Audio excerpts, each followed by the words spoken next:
ঠকিয়ে ক্ষণিকের সুখ নিশ্চিত করা গেলেও চিরস্থায়ীভাবে সুখী হওয়া যায় না।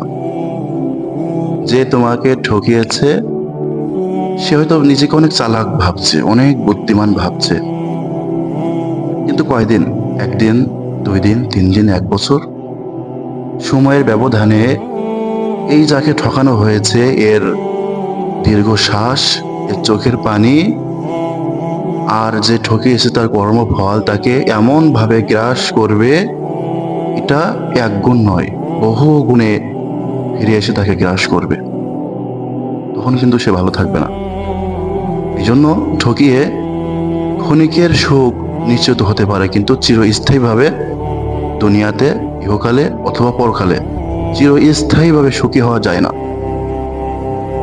কোনো না কোনো সময় এই মাজলুম ব্যক্তির চোখের পানি আর দীর্ঘশ্বাস তাকে গ্রাস করবেই। এই জন্য তোমাকে ঠকিয়েছে, একটু ধৈর্য ধরো, একটু মানিয়ে নাও, একটু সবর করো, এর মধ্যেই কল্যাণ নিহিত।